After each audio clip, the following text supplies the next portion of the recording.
Trabajo en un McDonald's de la Ciudad de México. Llevo ya 5 años aquí, cubriendo principalmente el turno nocturno. No es el mejor trabajo del mundo, pero paga las cuentas, y el ambiente por la noche suele ser tranquilo. Los clientes a esas horas son escasos. Algún camionero buscando café, conductores de aplicaciones pidiendo algo rápido o estudiantes tras una noche de fiesta. Nada fuera de lo común, excepto el silencio. La rutina nocturna tiene su ritmo. Limpiar el área de comedor, surtir la estación de papas fritas y atender las órdenes que llegan al autoservicio. Sin embargo, últimamente, algo ha estado fuera de lugar. Desde hace un par de semanas, comenzamos a recibir órdenes extrañas en el sistema. Pedidos pequeños, siempre lo mismo. Una hamburguesa sencilla, sin salsa y un café negro. Pero lo raro no era la comida, sino que la dirección que aparecía en los recibos para la entrega no existía. La primera vez pensé que era un error del sistema, pero después de la tercera noche consecutiva, empecé a prestar atención.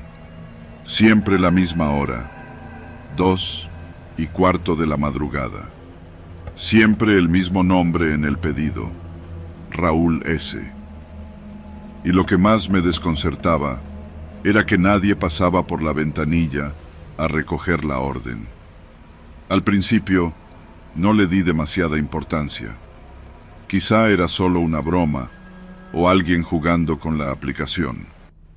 Pero la sensación de que algo no encajaba se fue instalando en mi cabeza, especialmente cuando los pedidos comenzaron a aparecer incluso antes de que yo encendiera el sistema por completo. Era como si alguien estuviera allí, esperando. Una noche, decidí comentarle a mi compañero, Gerardo. Él solía ser más escéptico que yo. ¿Qué dices? ¿Órdenes fantasmas?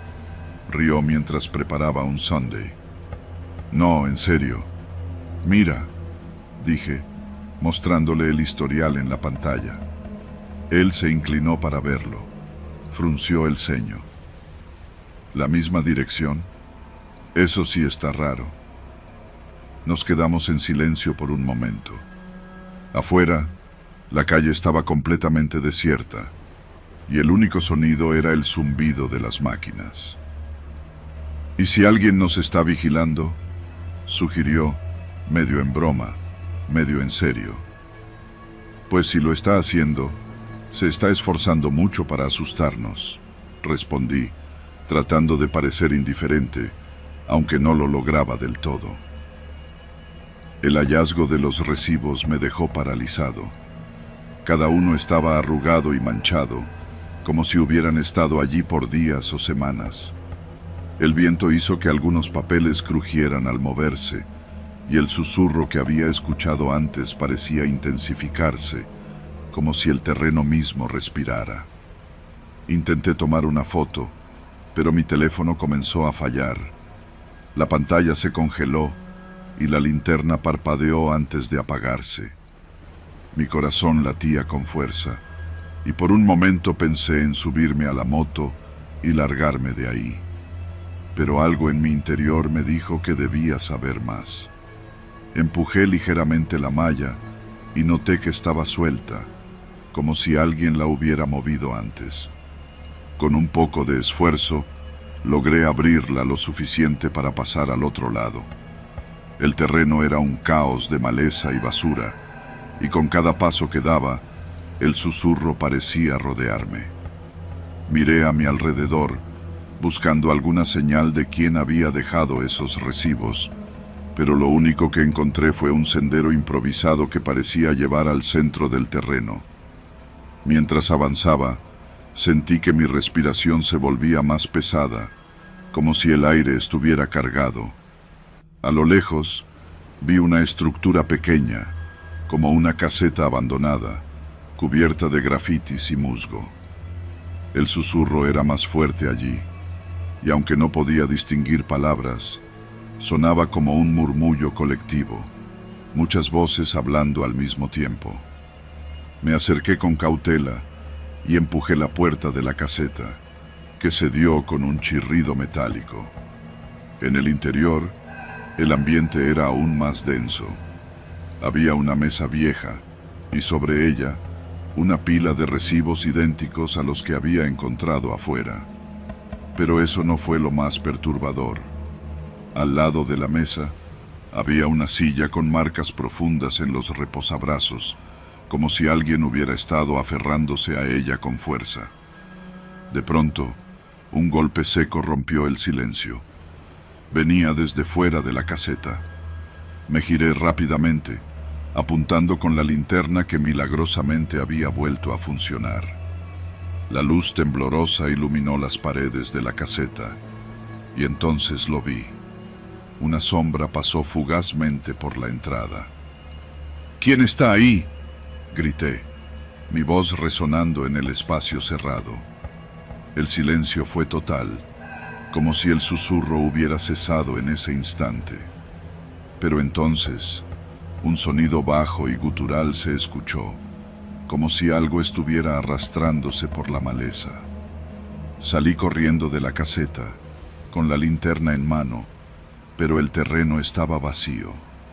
Solo el sonido del viento golpeando la malla y el crujir de las hojas secas bajo mis pies. Caminé de regreso a la moto, sintiendo que cada sombra me vigilaba. Cuando por fin llegué, noté algo que me heló la sangre. En el asiento de la moto había un recibo. Era reciente, sin arrugas ni manchas, con la misma orden de siempre, pero esta vez el nombre del cliente había cambiado. Ahora decía Daniel A., mi nombre. Me quedé inmóvil, el recibo temblando en mi mano. Sentí como si el frío de la madrugada se intensificara, helándome hasta los huesos. Miré a mi alrededor, buscando algún rastro de quien pudo haber dejado el papel allí, pero no había nadie. Solo yo, el terreno baldío y la sensación de que algo o alguien estaba cerca. Me subí a la moto y encendí el motor, decidido a salir de allí lo más rápido posible. Pero justo cuando iba a arrancar, un fuerte golpe resonó en el terreno, como si algo hubiera caído desde gran altura. Miré hacia atrás, hacia la caseta, y vi una figura oscura de pie junto a la puerta. Era alta, delgada, con una postura antinatural. Aceleré sin mirar atrás, sintiendo el viento golpeando mi rostro mientras me alejaba del terreno.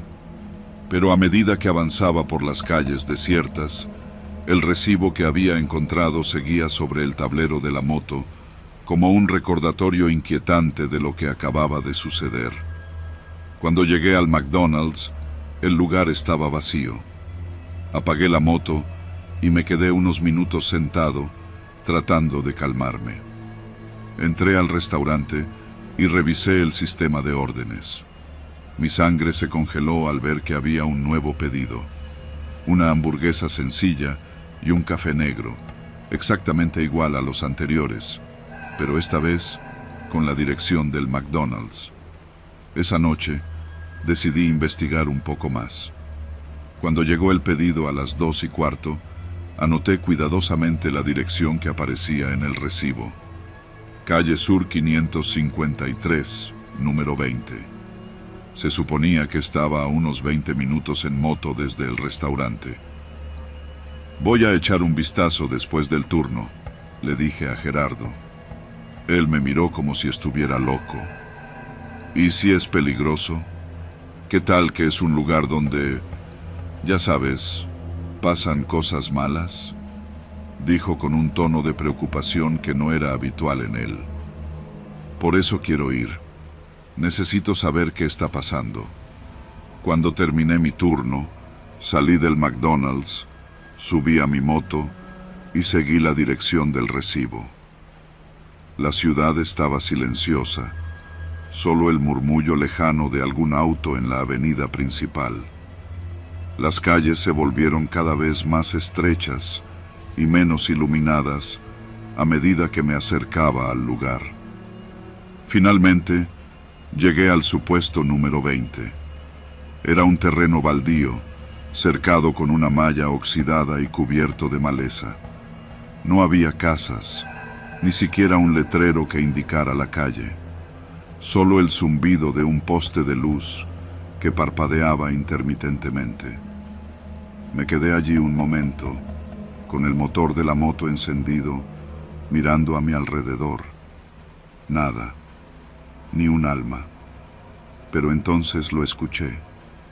Un leve susurro, apenas audible, que parecía venir desde el interior del terreno. Me bajé de la moto, encendí la linterna de mi teléfono y me acerqué a la malla. Sentí que el aire se volvía más frío, como si el terreno estuviera encapsulado en su propio microclima.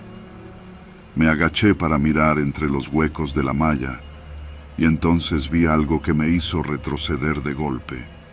Un montón de papeles arrugados en el suelo, todos con el logo de McDonald's y órdenes idénticas a la que había recibido esa noche. El pedido en el sistema parpadeaba en la pantalla, como si insistiera en ser atendido. La dirección era clara. McDonald's, la misma donde yo estaba en ese momento. Tragué saliva y borré la orden, esperando que eso pusiera fin al asunto. Pero tan pronto como lo hice, apareció de nuevo, acompañada de un ruido proveniente del área de comedor, como si alguien hubiera arrastrado una silla. «Gerardo, ¿sigues aquí?», pregunté, esperando una respuesta que nunca llegó. Agarré una de las linternas del mostrador y caminé hacia la zona de mesas. Las luces del restaurante, que antes brillaban con normalidad, comenzaron a parpadear, sumiendo el lugar en un ambiente de penumbra intermitente. En el fondo, junto a una mesa cercana a la ventana, vi una figura sentada. Parecía un cliente, con la capucha puesta, como si estuviera esperando que le sirvieran. Me acerqué con cuidado, el sonido de mis pasos resonando en el lugar vacío. «Disculpe, la tienda está cerrada», dije, con una voz que apenas podía mantener firme. La figura no respondió. Me detuve a pocos metros de la mesa y la linterna iluminó lo suficiente para darme cuenta de que había algo terriblemente mal. La persona tenía las manos sobre la mesa, pero estaban rígidas, demasiado pálidas, como si no pertenecieran a un ser vivo. Lentamente levantó la cabeza y su rostro me dejó sin aliento. Era idéntico al mío. Su mirada vacía me atravesó y una sonrisa torcida se dibujó en su rostro. Antes de que pudiera reaccionar, habló con una voz baja, gutural, que resonó en mi cabeza. «Ya te encontré, Daniel». Retrocedí con el corazón latiendo a toda velocidad. La figura se levantó, su movimiento era espasmódico, como si sus articulaciones no funcionaran correctamente. Me giré y corrí hacia la cocina, buscando algo con lo que defenderme. Al tomar un cuchillo del área de preparación, escuché el sonido de pasos lentos detrás de mí. «Esto no puede estar pasando», murmuré, tratando de controlar el temblor de mis manos. Cuando volví la cabeza, la figura ya no estaba. La cocina estaba vacía, pero las luces seguían parpadeando y el susurro que había escuchado en el terreno volvió a rodearme. Tomé mi teléfono y marqué el número de emergencias, pero no había señal. Las cámaras de seguridad del restaurante parpadearon en la pantalla del monitor, mostrando imágenes estáticas y distorsionadas. De pronto, en una de las cámaras, vi la figura que se dirigía hacia mí. Entonces, se cortó la electricidad. El restaurante quedó sumido en la oscuridad total, excepto por un leve resplandor que venía del área de autoservicio. Con el cuchillo aún en mano, me acerqué lentamente. Allí, en la pantalla del sistema de órdenes, aparecía un mensaje que no podía explicar. Gracias por tu paciencia. Ahora tú eres parte del sistema. De pronto, sentí un aliento helado en mi nuca y el cuchillo cayó al suelo. Antes de que pudiera girarme, todo se apagó, incluido mi conciencia. A la mañana siguiente, Gerardo llegó para su turno y me encontró tirado en el suelo, inconsciente, pero vivo. No recordaba nada después de aquel mensaje. El sistema de órdenes estaba limpio, como si nunca hubiera ocurrido nada, pero desde ese día, cada noche que trabajo en el McDonald's, siento que alguien me observa desde las sombras, esperando su turno para ser servido. Nunca volví a investigar quién era Raúl S., ni qué significaban esas órdenes. Pero sé que, de alguna forma, el siguiente cliente podría ser yo.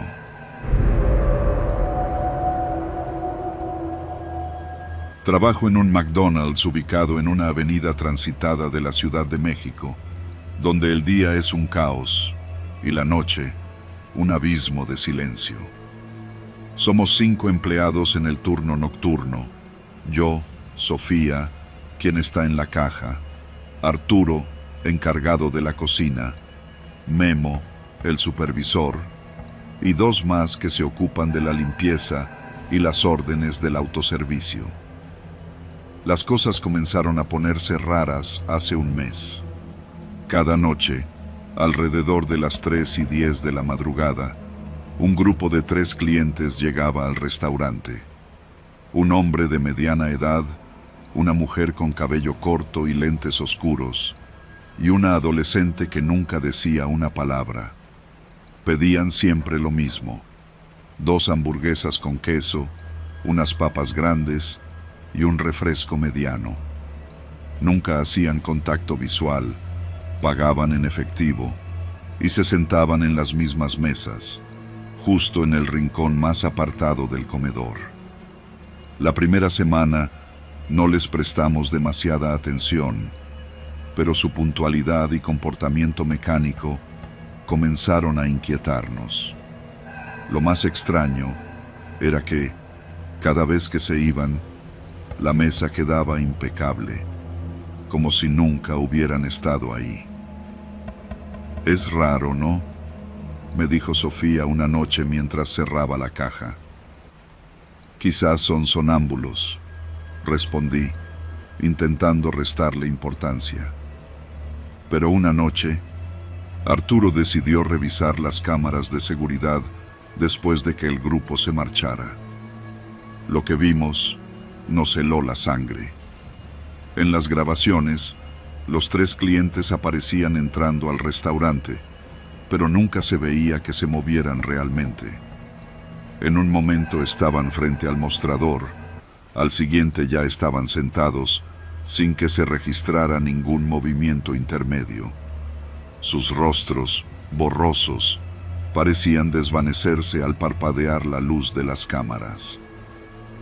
«Esto tiene que ser un fallo técnico, ¿no?», preguntó Memo, aunque en su voz había más duda que convicción. Los días siguientes, decidimos vigilar más de cerca, pero cada vez que llegaban, algo extraño ocurría. La temperatura bajaba notablemente y un olor a humedad, casi a tierra mojada, llenaba el restaurante.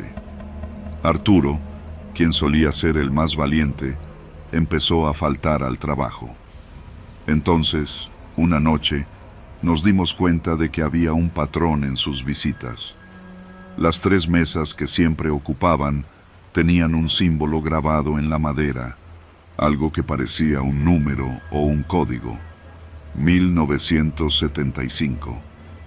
Preguntamos a Memo sobre ello, y aunque al principio quiso ignorarnos, finalmente confesó algo que nos dejó helados. Hace años, este lugar no era un McDonald's, era una cafetería. Hubo un incendio en 1975 y varias personas murieron atrapadas. Entre ellas, una familia de 3. Nadie dijo una palabra, pero todos sabíamos lo que estábamos pensando. La noche siguiente, cuando llegaron los 3 clientes, decidimos enfrentarlos. A las 3:10, la puerta automática se abrió y ellos entraron. Sofía y yo nos armamos de valor y fuimos hasta su mesa mientras Memo observaba desde la oficina. ¿Podemos ayudarles en algo más?, pregunté, tratando de mantener la voz firme. El hombre levantó la vista lentamente. Su rostro parecía normal al principio, pero sus ojos eran vacíos, como pozos oscuros. ¿Ayudarnos?, respondió con una voz grave y distante. Ya es demasiado tarde para eso. Antes de que pudiera decir algo más, el restaurante se llenó de un sonido extraño, como un crujido de madera quemada.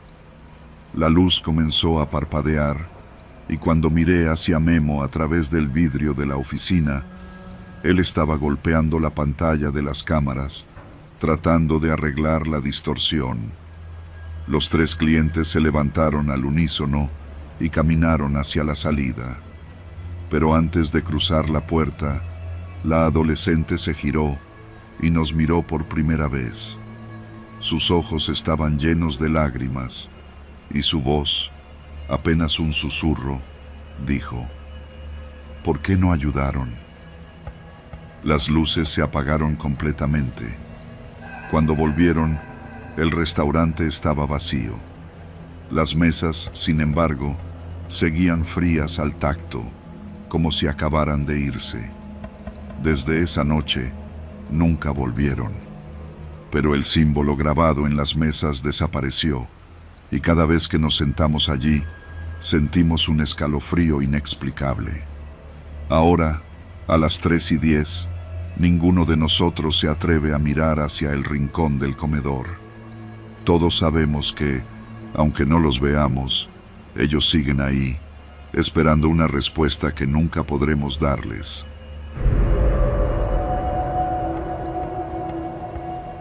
Trabajo como asistente de inventario en un McDonald's al sur de la Ciudad de México. Mi turno nocturno consiste en recibir pedidos de proveedores y asegurarme de que todo esté listo para la apertura matutina. El restaurante está completamente vacío durante esas horas, salvo por mí y Juan, el guardia de seguridad. Todo empezó una noche cuando llegó un camión de reparto que no estaba programado. El conductor, un hombre mayor con una mirada fría, me entregó una caja pequeña y roja, sellada con cinta industrial. No tenía etiquetas ni indicaciones.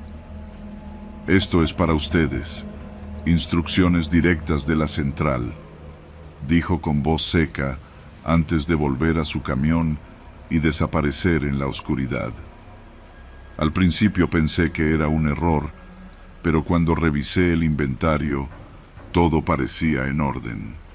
La caja no tenía sentido, pero la guardé en el almacén, en una esquina donde no estorbara. Pasaron los días y todo parecía normal, excepto por algo que empezó a inquietarnos. Un olor extraño salía del almacén, como a carne podrida mezclada con algo químico. «¿Qué demonios guardaste ahí?», me preguntó Juan, cubriéndose la nariz. «Solo esa caja roja. Ni siquiera la hemos abierto», respondí, tratando de reprimir una arcada. Esa noche decidí abrirla. Juan y yo nos encerramos en el almacén, con una linterna y una palanca para romper el sello. Tan pronto como retiré la cinta, el olor se intensificó al punto de hacerme retroceder. Juan encendió un ventilador, pero el aire apenas se movía, pesado y denso. Dentro de la caja, solo había un reloj de cocina antiguo, con agujas doradas y un marco de madera desgastada. Pero lo más perturbador era que las agujas se movían al revés, marcando una hora imposible. 3:59. ¿Eso es todo?, preguntó Juan, decepcionado. Supongo que sí, respondí, aunque no podía apartar la vista del reloj. Su tic-tac resonaba más fuerte de lo que debía. Decidimos dejarlo ahí y seguir con nuestras tareas. Pero a partir de esa noche, cosas extrañas empezaron a suceder. Las luces del restaurante parpadeaban sin razón. Las cámaras de seguridad mostraban sombras moviéndose por los pasillos, y el reloj del almacén, cada vez que lo revisábamos, marcaba la misma hora. 3:59. Una madrugada, mientras revisaba las cámaras, vi algo que me heló la sangre. En una de las grabaciones aparecía una figura delgada, con el rostro cubierto por una capucha, caminando lentamente por el comedor. Su presencia no activó las puertas automáticas, y cada paso suyo hacía que las luces parpadearan violentamente. Corrí al almacén para buscar a Juan, pero lo encontré parado frente a la caja roja, inmóvil, con los ojos fijos en el reloj. «Juan, ¿qué haces?», le grité, pero no respondió. De pronto, las luces del almacén se apagaron y el reloj comenzó a sonar más fuerte, como una campana. Al mismo tiempo, escuché susurros provenientes de la caja, como si alguien hablara en un idioma incomprensible. «No puedo dejar de mirar», dijo Juan con la voz quebrada. Intenté apartarlo, pero algo me detuvo. La caja comenzó a vibrar y las agujas del reloj giraron frenéticamente hacia atrás hasta detenerse en las 3 en punto. En ese momento, Juan cayó al suelo, temblando y murmurando cosas sin sentido. Apenas tuve tiempo de reaccionar cuando la puerta del almacén se cerró de golpe y la figura encapuchada apareció en las cámaras de seguridad, ahora más cerca, avanzando directamente hacia nosotros. El aire en el almacén se volvió sofocante. Las sombras parecían moverse por su cuenta y el sonido del reloj resonaba en mi cabeza como un martillo. Finalmente, agarré la caja y la arrojé al suelo con todas mis fuerzas. El reloj se rompió y todo se detuvo. Las luces volvieron a encenderse, el aire se aclaró y las cámaras ya no mostraban a la figura. Pero Juan seguía inconsciente, murmurando una y otra vez: 3 en punto, 3 en punto. Cuando llegó el gerente a la mañana siguiente, no pude explicarle lo que había pasado. La caja desapareció y Juan nunca volvió a trabajar. A veces, durante mi turno, creo escuchar el sonido de un reloj marcando las 3 en punto, pero no me atrevo a investigar. Ahora sé que algunas entregas no deben abrirse jamás, y que, en la madrugada, el tiempo en este McDonald's sigue sus propias reglas.